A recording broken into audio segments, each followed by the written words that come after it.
Bueno, muchas gracias por la invitación. Gracias, Emanuel. Nos conocimos ahora recién con Ramón, también un placer. En primer lugar, perdón por la presentación física. Venimos en plan de turismo. Estamos con mi esposa Fabiana, que te puedes poner de pie, así después me reta en casa. Estamos casados hace 26 años, venimos de la Argentina. Venimos recorriendo un poquito Europa, Londres, París, Barcelona, imagínense Barcelona por estos días, y llegamos acá a Madrid. Y bueno, estamos en este lugar contentos de poder compartir con ustedes. Vivimos en Argentina, en una ciudad, se llama Tandil, tenemos 2 hijos de 23, Rodrigo de 23 y Agustina de 17. Y bueno, trabajamos mucho en la congregación allí, especialmente en el área de familia. Yo soy psicólogo, desde ya hace 30 años que ejerzo esta profesión. Tengo mi licenciatura y mi doctorado en psicología. Y como parte de mi doctorado, un tema que trabajé profunda e intensamente fue el tema del suicidio en la adolescencia. Y realmente este espacio, este tiempo, queremos plantear el problema, pero qué importante es que también podamos entenderlo como un tiempo para ver qué podemos hacer para prevenir, porque muchas veces la sociedad, y también nos puede pasar como iglesia, que vamos siempre un paso atrás de las cosas que van sucediendo. Yo las estadísticas de España no las conozco tan a fondo, más allá de haber visitado algún que otro portal. Sí, miren, esto hablando de Argentina. Miren, más de 3.000 suicidios por año en la Argentina. Por lo que estuve leyendo en España, se habla de más o menos 3.500 suicidios por año. Dentro de un tema que hay que entenderlo, que es un tema que la estadística es un poquitito especial. Porque miren, por ejemplo, en Argentina, uno empieza a ver, porque están los estudios o las estadísticas del gobierno, después de la Organización Mundial de la Salud, de la UNICEF, etcétera, etcétera, etcétera, y algunos hablan de 500 suicidios de adolescentes por año y otros llegan hasta 800. Aunque fuera el número más bajo, ya sería realmente terrible. Esto es de la Argentina, pero sea Argentina, sea España, en cualquier lugar del mundo, lo difícil de tener estadísticas en relación a este tema, tan difícil de poder poner en palabras, tan difícil para poder registrarlo, hace que muchas veces haya un subregistro. ¿Qué quiere decir? Que a veces hay algún suicidio, pero queda presentado en los papeles como algún accidente, queda presentado con otro nombre. Encima, las tasas terminan siendo mucho más bajas. Es interesante lo que sucede en cuanto a hombres y a mujeres. Ustedes saben, si nos quedamos en España, más o menos 3.600 suicidios por año. Lo que estaba leyendo por estos días, hablaban de más o menos 2.500 hombres y 900 mujeres. Uno diría, ¿qué diferencia, qué brecha, cuántos más suicidios hay de varones? Ahora, ¿saben qué? ¿Quién tiene más intentos de suicidio? Las mujeres. Hay una proporción, por lo menos en muchos lugares del mundo, de 3-1, de 3 intentos de suicidio de mujer en relación a 1 de varón. Lo que pasa es que cuando el varón va a fondo en relación a esto, ¿no? Bueno, son tremendos. Estos son números, pero detrás de estos números hay personas y nuestro desafío es ver qué es lo que podemos llegar a hacer.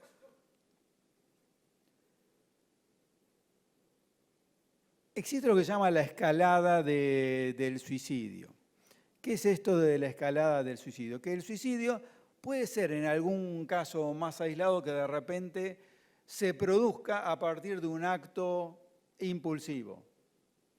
Y la persona no había considerado la posibilidad del suicidio y de repente puede ser por exceso de alcohol, drogas, la persona tenga una caracterología de personalidad con tendencia a la impulsividad, de repente se le ocurrió y lo hace, y los varones son más propensos a eso. Pero en la gran mayoría de los casos, imaginemos esto como una escalera con diferentes escalones. Especialmente la idea, la propuesta de Manuel tenía que ver con pensar en adolescentes, ¿no? Pero esto también podemos pensarlo también para los adultos. Pero pensando en la adolescencia, que haya una idea suicida, como una cosa fugaz y suelta, hasta a veces puede ser como un fenómeno propio de la edad, que en ese momento de crisis, de identidad, de no saber quién uno es, de sentirse abrumado por un montón de cambios que uno vive,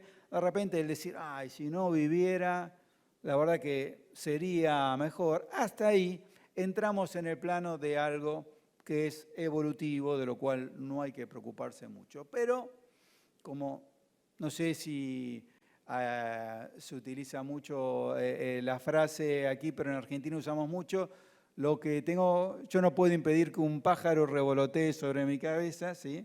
Pero puedo impedir que haga un nido. Entonces, el tema es cuando esa idea circunstancial empieza a ser una idea posible.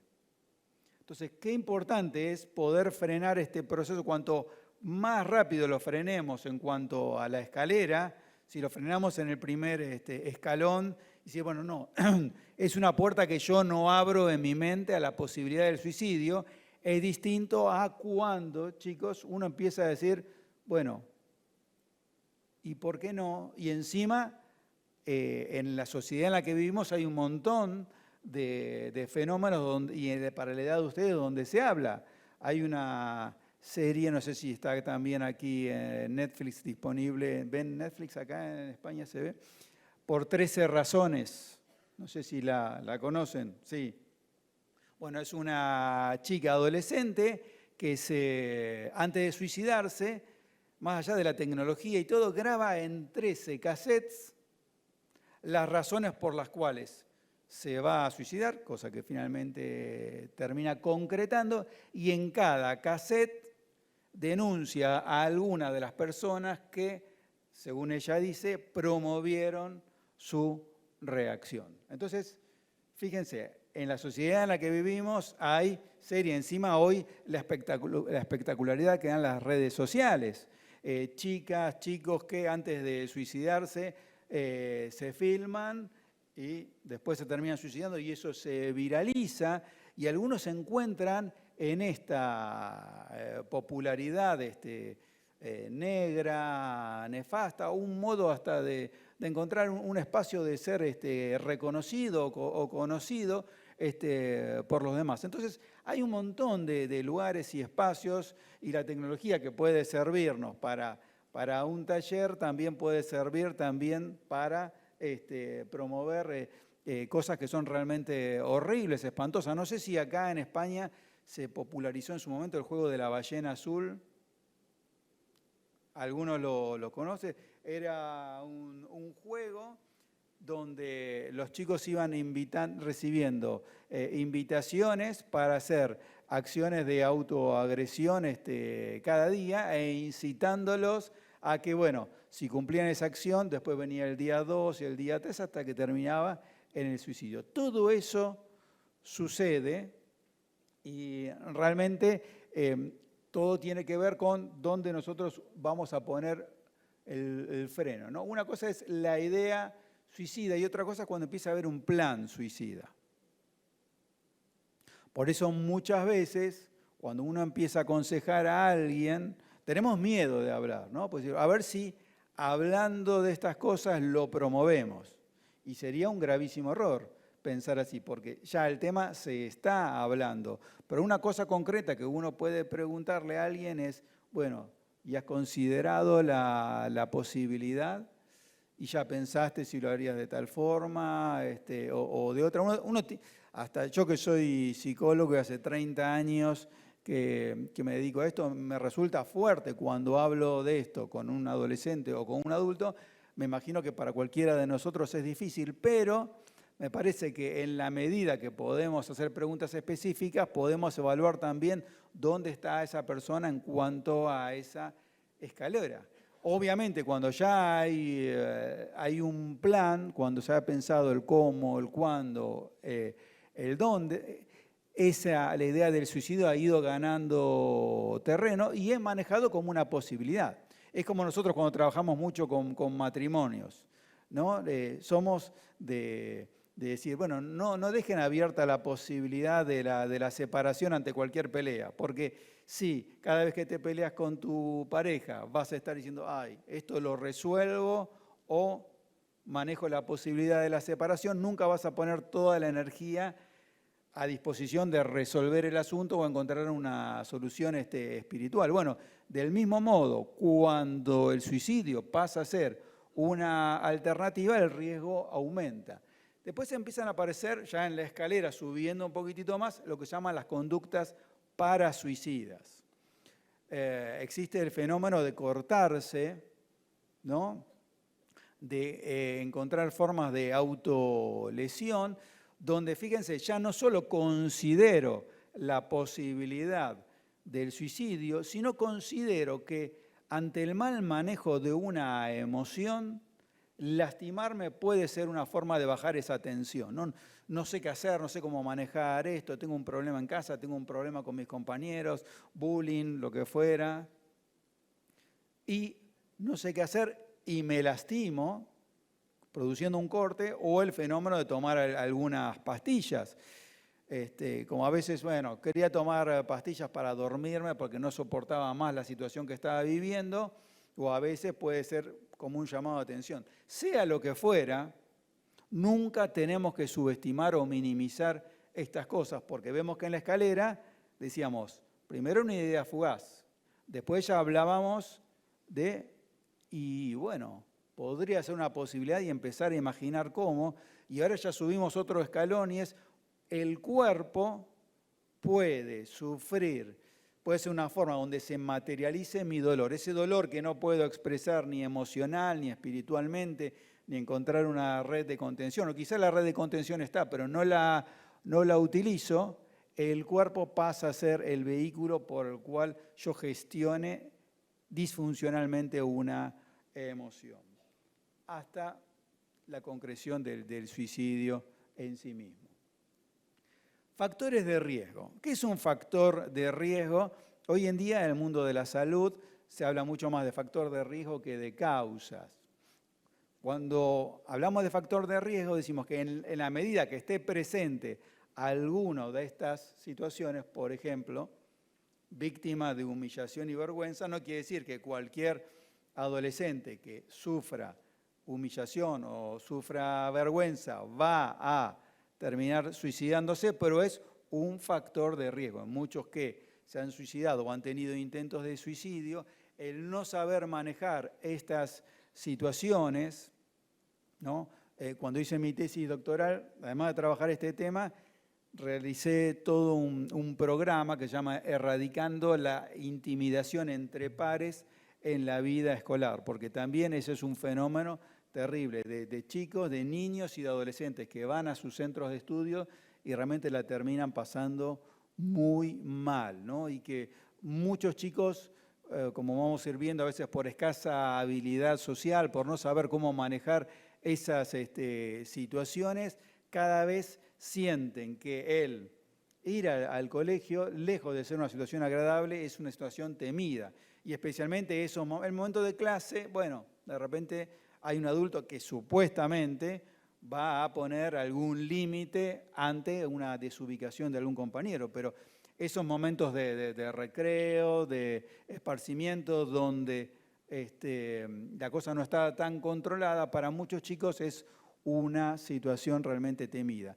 Y a veces le decimos a los padres, bueno, más con respecto a los niños, pero también pasa con los adolescentes, cuando empiecen a decir, ay, no quiero ir al colegio porque me duele la panza o esto, lo otro, empezar a averiguar si ese dolor de panza, de estómago, no tiene que ver con que el ir al colegio es algo que uno quiere evitar. Encima, hoy en día, con lo que es el ciberacoso. Antes, en la época mía, ya hace 35 años cuando viví la adolescencia, ¿sufrías alguna molestia, alguna cargada, dicen, de parte de un compañero? Y eso quedaba ahí.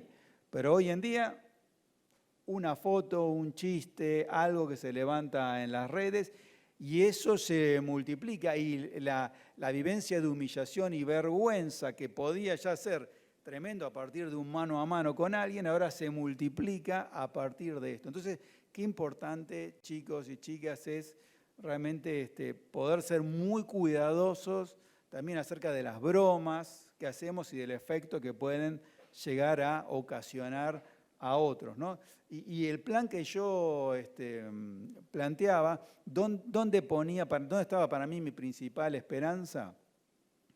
Porque acá hay como tres grandes protagonistas. Uno es el agresor, que muchas veces disfruta de ejercer poder sobre el otro. Después está la víctima, que generalmente no sabe cómo responder a eso. Pero después están los testigos, aquellas personas que están siendo observadores de lo que sucede. Bueno, muchas veces el testigo termina siendo cómplice a partir de una risa, u otras veces siendo cómplice con el silencio, y no quieren intervenir por temor a convertirse en una nueva víctima. Pero lo que yo planteaba ahí en ese programa es qué pasaría si los testigos empezaran a involucrarse y no establecer complicidad con el agresor, o de repente poner un límite o denunciar esa situación. Seguramente el tema por lo menos en el sistema escolar, esto se reduciría muchísimo. Simplemente a modo de ir mencionando por el tiempo limitado que tenemos. La depresión también es un factor de riesgo, ¿no? ¿Qué caracteriza la depresión? A ver, los escucho un poquito. Una persona deprimida, ¿qué síntomas tiene? Apatía, tristeza, soledad, complejos. Entonces, imagínense una persona que estamos hablando de adolescentes, ¿no? Tristeza, apatía, complejos, soledad, desgano, falta de fuerza, visión negativa del presente, dificultad para ver el futuro como algo esperanzador. ¿Cómo no va a ser un factor de riesgo? ¿Quiere decir que cualquier adolescente que se deprima va en camino hacia el suicidio? No, pero es otro factor de riesgo. Y yo creo que en la medida que como iglesia pensamos a ver cómo vamos trabajando con relación a cada una de estas cuestiones, no solo eliminamos un factor de riesgo con respecto al tema del suicidio, sino que estamos ayudando a los chicos en cada uno de estos padecimientos. ¿Puede un cristiano deprimirse? Sí. ¿No sería un pecado que un cristiano se deprima? Bueno, yo crecí, imagínense, no sé España cuán avanzado está con respecto al tema de la psicología dentro de las iglesias, pero hace 30 años me recibí. Súmele 5 años más de estudio, hace 35 años. Cuando yo empecé a meterme en el mundo de la psicología, una de las grandes preguntas que recibí es, ¿cómo? ¿Sos cristiano y vas a estudiar psicología? Y en la facultad me preguntaban, ¿cómo? ¿Estudiando psicología? ¿Sos cristiano? Así que en los dos lugares terminaba pasándola mal. Hoy en día está mucho más abierto, pero la realidad es que hay cristianos que se deprimen y hay cristianos que la terminan pasando mal. Por supuesto que tenemos un montón de herramientas espirituales. Yo simplemente a modo de poder elegir un montón de versículos bíblicos, pensaba solamente ahora en esta parte uno.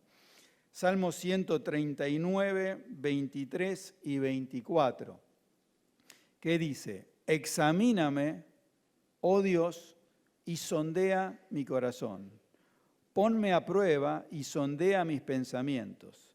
Fíjate si voy por mal camino y guíame por el camino eterno. ¿Qué habla acá? De la determinación a ir a la presencia de Dios y decir, Señor, me pongo frente a tu escáner, me pongo a disposición tuyo para que me examines, como cuando uno va al médico, ¿no? Examíname, guíame, revélame y poder entender muchas cosas. Y por supuesto que hay algunas depresiones que tienen que ver con crisis espirituales o con mal manejo de emociones y que toda mejoría en el ámbito espiritual va a salpicar positivamente en el proceso de recuperación. De hecho, yo atiendo pacientes que son cristianos y otros que no son cristianos, y cuando atiendo a alguien cristiano que le da a su crisis una apoyatura espiritual, vamos con viento a favor. Es fundamental, pero hay depresiones que tienen factores hormonales, que tienen que ver con cuestiones físicas. Bueno, infinidad de... No me voy a poner a explicar todo el tema de la depresión ahora, pero es importante que frente a esto podamos también estar atentos. Dificultad en el control de los impulsos es un factor de riesgo, por razones obvias. Hay personas que entre lo que se le ocurre y lo que concretan tienen un proceso mediatizador de evaluar los pros y los contras, y hay gente que lo que se le ocurre va y lo hace a la hora de tomar alcohol, a la hora de tomar una droga o a la hora de pensar en la posibilidad del suicidio. Entonces, la dificultad en el control de impulsos es otro factor de riesgo. En cada uno de estos temas, porque no vamos a tener tanto tiempo, ustedes vayan pensando también, porque cuando planteamos el problema, vayamos pensando también qué es lo que podemos hacer para ayudar en cada una de estas cuestiones. Qué importante es ayudar a nuestros hijos o a aquellos que trabajan en la iglesia con los adolescentes, el poder decir, bueno, que ellos aprendan a manejar lo que piensan, lo que se les ocurre, lo que sus emociones, porque también esto va a estar relacionado con las habilidades sociales. Una cosa salpica a la otra. Aquel chico o chica que tiene escasas habilidades sociales, que le cuesta vincularse con los demás, tiene ahí también otro factor de riesgo. Por lo cual, todo lo que ayudemos a los chicos a mejorar en sus habilidades sociales va a ser bueno para la vida y va a ser también excelente en relación a este tema. ¿Cuál es el problema extra que hay en este asunto en particular? Un chico o una chica que está triste, que está deprimido, que está con angustia, pero se relaciona y tiene amigos, obviamente tiene más ventajas que quien padece este asunto en soledad. Entonces, miren, nunca vamos a encontrar el amigo o la amiga perfecta, nos van a ir pasando un montón de cosas, pero como una vez leía en un libro cristiano, esta frase que nunca me olvidé es: un amigo es uno de los modos en que Dios cuida de nosotros. Un buen amigo, por supuesto, ¿no? Porque también ha pasado con algunas chicas que me decían, no, yo me empecé a cortar a partir de que una amiga se cortaba y me explicó cómo se hacía. Entonces, bueno, esa sería la parte negativa, pero qué bueno es poder pensar que nosotros generemos toda una red de contención para que aquel que en algún momento la esté pasando mal o que no sepa bien cómo relacionarse con los demás, pueda encontrar su espacio de contención en la iglesia. La dificultad en la resolución de problemas. ¿Saben cuál es el principal factor de riesgo? Hay una habilidad que se llama la habilidad para resolver problemas. Es fundamental en todas las áreas de la vida. En el matrimonio, en cualquier vínculo familiar, en el trabajo, en el colegio, en cualquier relación social y obviamente en relación a esto. ¿Por qué? Porque quien va desarrollándola ante un problema dice, bueno, a ver, vamos a pensar, las cosas tienen su solución, se puede hacer esto, se puede hacer lo otro, cierto grado de flexibilidad le lleva a una inmensa mayoría a aquella persona que cada vez que tiene un problema se queda trabado, no sabe qué hacer. Entonces, padres, tíos, abuelos, hermanos mayores, líderes, no le resolvamos todo a nuestros hijos. Hay dos formas de decirle a un chico que es un inútil. Uno es decírselo. Y otra es hacer todo por ellos. Van a lavar los platos uno de esos días gloriosos. No, dejá, si lo vas a hacer así, dejá que lo hago yo. Tienen que hacer la tarea, especialmente aquellos que son ansiosos, como padres ansiosos o ansiosas. Bueno, no, dame que lo hago. Y así el resolver y resolverle las cosas es privar a ellos de desarrollar el potencial que Dios les ha dado. Y cada hijo tiene un ritmo de crecimiento distinto y hay que ser pacientes y evitar cualquier tipo de comparaciones, ¿no? Porque a veces, no sé, capaz que el hijo mayor nos salió con una gran habilidad para resolver problemas y nos acostumbramos a eso, y después hay un hijo que tiene otra forma distinta y que tiene otros tiempos, y el poder entender y respetar esa diferencia es muchas veces también respetar la diversidad y el estilo que Dios ha dado a cada uno de nuestros hijos. Bueno, el comportamiento suicida previo es un factor de riesgo. Aquel que ya tuvo un intento, como hablamos de la escalada, obviamente tiene mayores riesgos. Un suicidio cercano. No sé acá en España, pero allí en Argentina, cuando en un curso del colegio hay un chico que se suicida, ya sus compañeros pasan a ser un grupo de riesgo. ¿Por qué les parece? A ver, le pregunto a los chicos más jóvenes. ¿Por qué puede haber más riesgo? ¿Qué pasa cuando se suicida algún? Sensación de culpa. ¿Por qué? Brillante. ¿Por qué sensación de culpa? A ver. Exacto. La culpa del sobreviviente, ¿no? Esta cosa de decir, ¿y por qué no me di cuenta? Y yo podría haber hecho esto, o capaz que el otro día él quería hablar conmigo, o yo vi algo.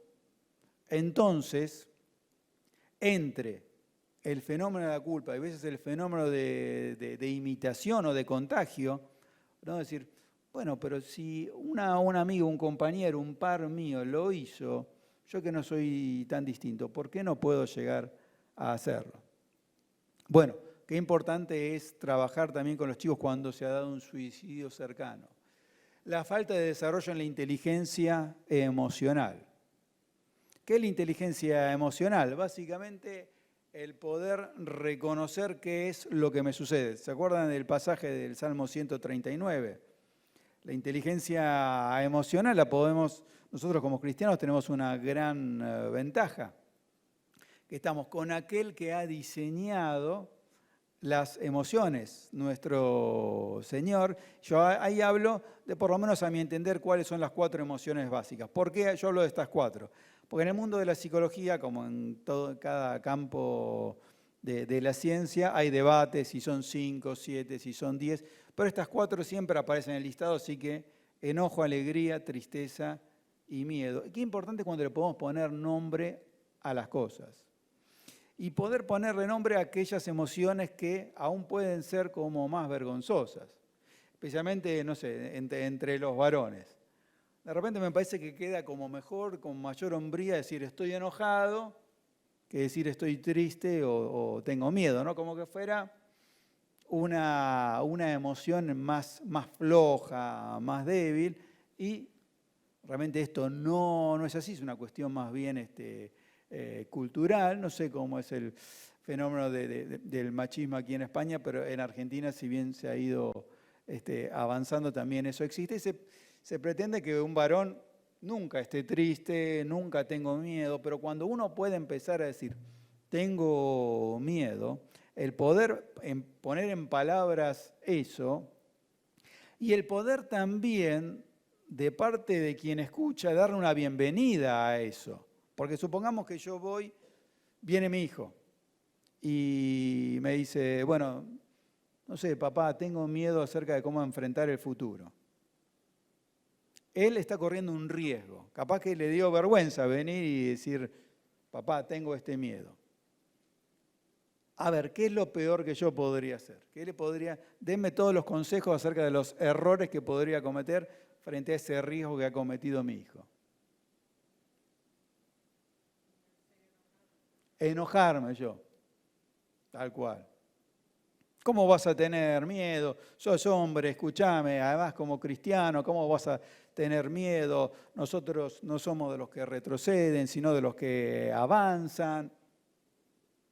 Él corrió un riesgo y ese riesgo hay que darle una bienvenida. Esto pasa en todas las relaciones familiares. ¿Por qué? Si no, ¿qué sucede? Mi hijo, si ante ese riesgo se encuentra con un sermón o mi propio miedo ante su miedo, ¿qué va a aprender? ¿Qué les parece?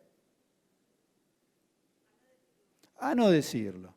Exacto. En esta casa pareciera que no es negocio hablar de lo que a uno le sucede porque corrí un riesgo y lo único que me llevé en el carrito fue un reto de parte de mi papá. Entonces, tengo mi miedo y ahora tengo un nuevo problema. Mi papá está enojado porque tengo miedo.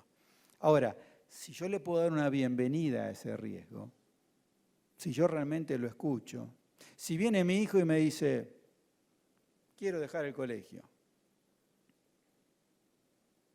y ahí me agarra un ataque de furia, le digo, pero escúchame, desagradecido con todos los esfuerzos que hacemos, papá y mamá, por vos, sinvergüenza, mal cristiano, pim, pam, pum.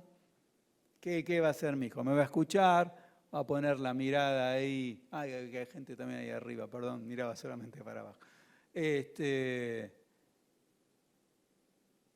Y decir, bueno, a ver que termine el sermón y listo, no escucha absolutamente nada. Y yo perdí una oportunidad. Y capaz que mi hijo no quería abandonar el colegio.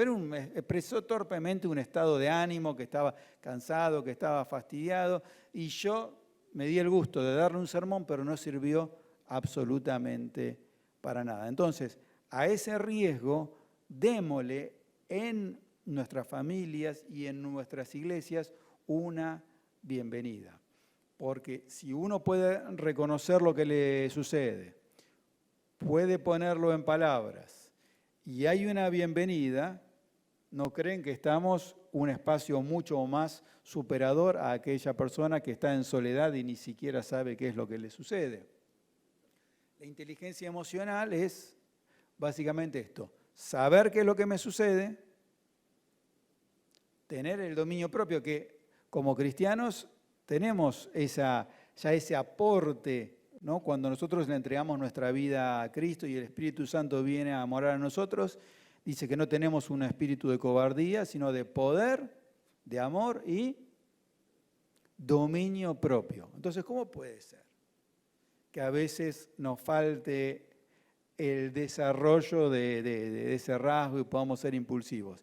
Quiere decir que ahí trabajamos en equipo con el Espíritu Santo. Esa potencialidad para tener el dominio propio está a partir de la presencia del Espíritu Santo. Tenemos una gran ventaja nosotros, los hijos de Dios. Pero depende de cuánto del Espíritu me haya tomado a mí o cuánto de mi carne esté ganando terreno, ¿no? Cuando uno ve en Gálatas 5 los frutos de la carne y del Espíritu, se ve claramente ahí ese contraste. Pero aunque yo tenga el Espíritu Santo, que es un espíritu de dominio propio, muchas veces voy a tener que tomar decisiones para no darme el gusto de tener una reacción que mi mundo emocional me impida, que mi mundo emocional me invite a desarrollar, pero que no termine siendo saludable. Y la empatía, ¿no? La capacidad de entender lo que le sucede a los demás. Pasamos un poco. La comunicación limitada es otro factor de riesgo. Yo sé que no es fácil hablar, no es fácil poner en palabras, pero ¿cómo se aprende a comunicar? Comunicando. Es cierto que a veces la familia o aquellos que somos más grandes podemos equivocarnos acerca de cómo reaccionamos cuando ustedes nos hablan, pero qué importante también es que a veces asumamos que el no hablar nos lleva a un lugar de comodidad, ¿no? Donde nos acostumbramos a vivir, porque no sabemos cómo va a reaccionar el otro, nos da vergüenza expresar qué es lo que sentimos, pero para poder superarnos en la vida vamos a tener que desarrollar esta capacidad de comunicarnos, que en cada persona es distinta porque Dios nos hizo distintos. Algunos capaz que para contar lo que les sucede te lo dicen en 1584 palabras y otros capaz que te la dicen en 5. Pero algunos que en 5 palabras han hecho una expresión de sus emociones, capaz que te terminan diciendo más que el otro que habló mucho. Así que no importa la cantidad de palabras, porque hay personas más introvertidas y hay personas más extrovertidas, pero lo importante es que podamos hablar. La falta de una red de contención. La falta de una red de contención. Los felicito por tener hoy la disposición para poder hablar de este tema. Pero si como iglesias nos vamos a quedar tranquilos teniendo un taller suelto en relación a este asunto, les digo que no nos sirve de mucho. Necesitamos en las iglesias tener planes, programas para trabajar específicamente con nuestros adolescentes, donde todos estos rasgos que estamos hablando se vean involucrados, ¿no? ¿Qué hacemos con respecto a las habilidades sociales, la inteligencia emocional, el control de los impulsos? ¿Qué hacemos con respecto a la comunicación? El mal manejo del estrés, los fracasos, las frustraciones también, ¿no? Nos pasan cosas malas en la vida. ¿Qué es la frustración? Yo esperaba algo, tenía una expectativa y sucedió algo distinto. Y chicos, en la vida, y los adultos podemos dar fe de esto, no siempre sucede lo que tenemos. Pero el desarrollar la tolerancia a la frustración, poder ser flexibles, poder estar abiertos a tener un plan B, porque yo esperaba que, no sé, pudiera hacer tal cosa y algunos de tus sueños van a tardar en concretarse. Algunos de tus sueños lo mejor que te puede suceder es que no se concreten porque Dios tiene un sueño mejor y va a haber un montón de frustraciones y situaciones que te generen estrés, pero saber manejarlos también es fundamental. El pensamiento rígido, voy rápido porque quiero dar lugar a preguntas. El tema del alcohol y de las drogas obviamente es un grandísimo factor de riesgo, porque acá muy rápidamente una explicación médica. ¿Cómo funcionan nuestras emociones y cómo funciona nuestro lado racional? Nuestras emociones, muchas veces hablamos del corazón y nos tocamos acá, pero acá está el órgano del corazón. Nuestras emociones dependen de una parte del cerebro que se llama el sistema límbico. El sistema límbico, para explicarlo así sencillito, es como un Fórmula 1. Pasa a toda velocidad. Ahora, hay otra parte de tu cerebro, que es la corteza prefrontal, que es mucho más avanzado, que es lo que te permite decir, a ver, vamos a tomar la experiencia de todo lo vivido, vamos a pensar cuál es la mejor reacción, cuáles son las consecuencias si hago esto, si hago aquello. Obviamente, como es una operación mucho más compleja, los tiempos son más lentos. Por lo cual, si yo reacciono inmediatamente, mi reacción va a ser más emocional o más racional. Emocional, ¿no es cierto? Por definición, un WhatsApp. Yo levanto la mano. ¿Quién no se ha arrepentido alguna vez de mandar rápidamente un WhatsApp? Hace la pausa. Aprender a hacer la pausa y a aprender a medir las reacciones. Ahora, imagínate, encima, bajo el efecto del alcohol y de las drogas, olvídate de que funcione la corteza prefrontal. La baja autoestima, las desilusiones espirituales, el no manejar bien alguna crisis con respecto a la vida espiritual, la falta de proyectos y de desafíos. Qué importante es poder desafiarnos, qué importante desafiar a nuestros chicos a que tengan desafíos. Y ahí paro, porque quiero dar 10 minutitos para preguntas, comentarios, cosas que quieran hacer. Frente a cada uno de estos temas que estuvimos viendo, es importante pensarlo por el opuesto. Ante la falta de desafíos, bueno, animar a que... Empiezan a aparecer algunas preguntas, buenísimo. Termino, presten atención y ahí vemos las preguntas, ¿no? Ante la falta de desafío, qué importante es que podamos ir en busca de desafíos, ¿no? Ante la falta de inteligencia emocional, qué bueno es aprender. Yo soy un pesimista recuperado, aún siendo cristiano. Mi tendencia natural en la adolescencia y principio de la juventud era de ver todo lo negativo. Me gustaba bajar la persiana, poner música oscura y ahí empezar a victimizarme, ¿no? Decir, porque me hicieron esto y porque me hicieron lo otro. Como que encontraba cierto placer o contentamiento en quedarme ahí.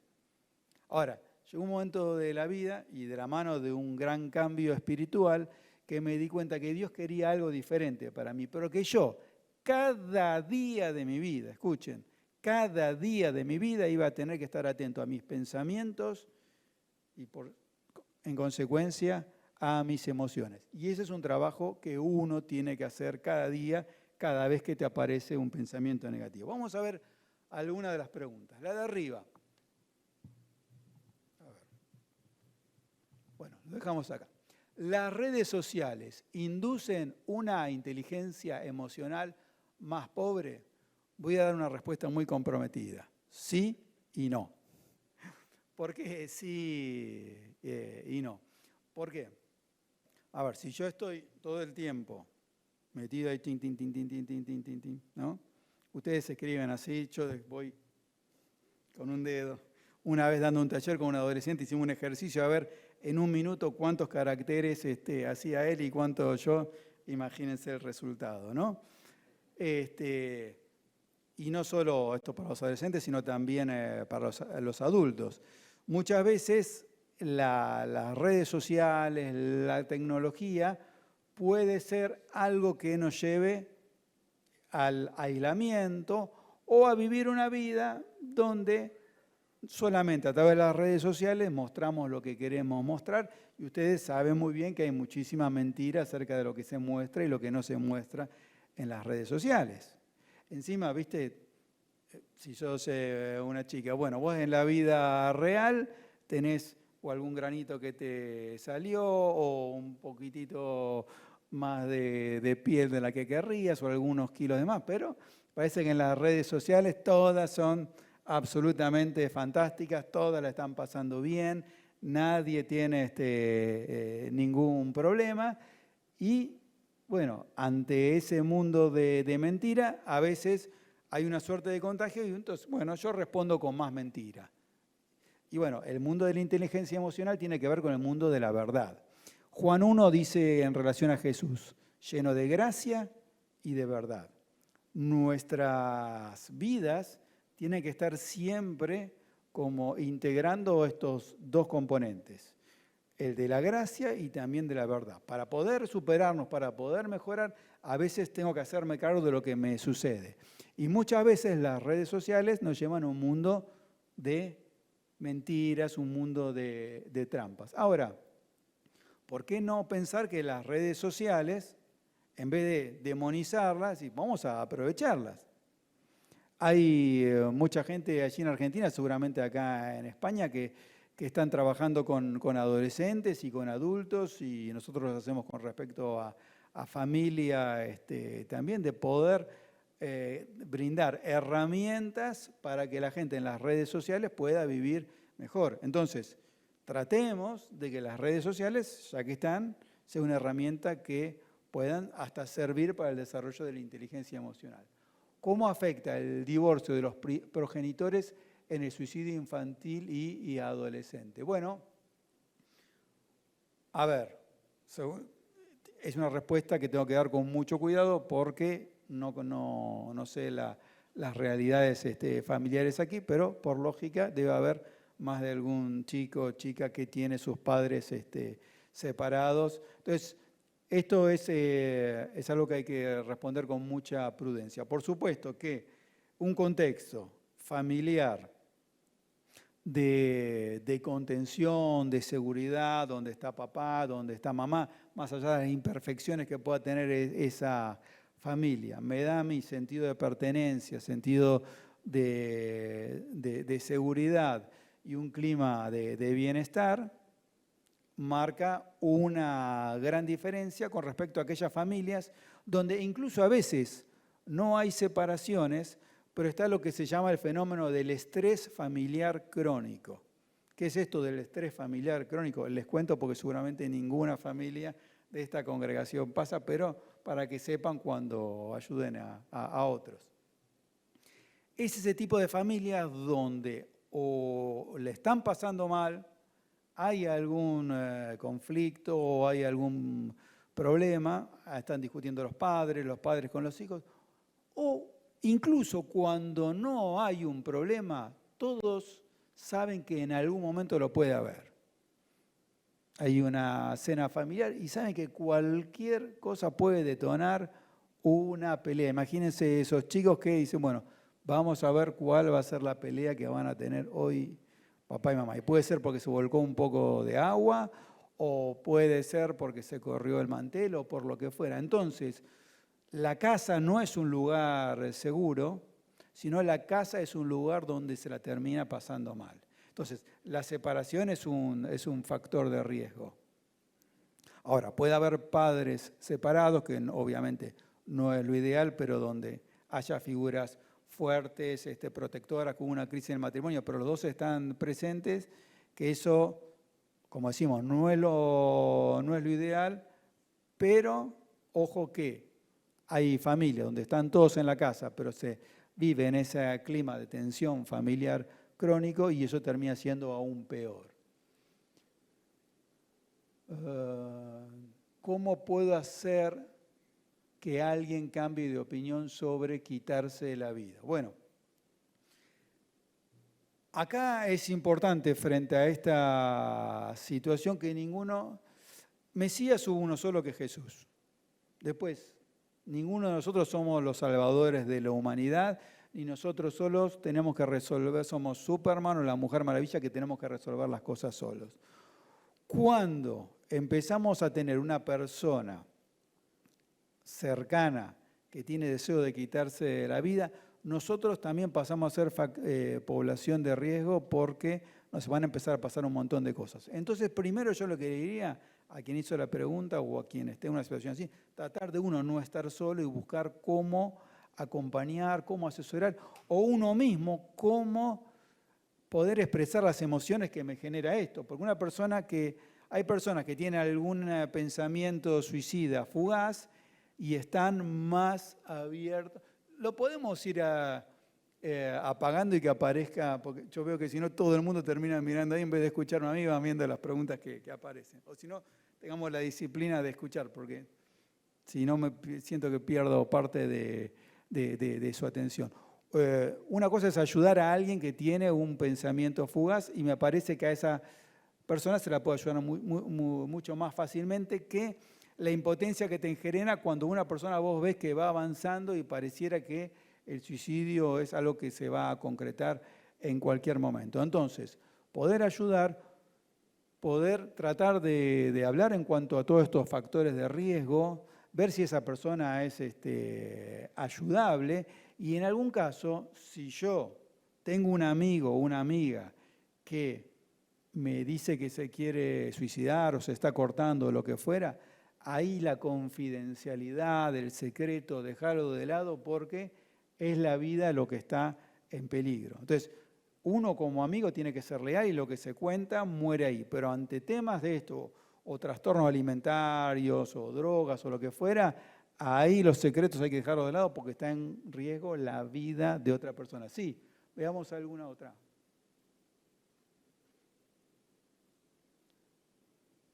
¿El acoso escolar en clase o por las redes ha aumentado en los últimos años o ahora le hemos dado más visibilidad?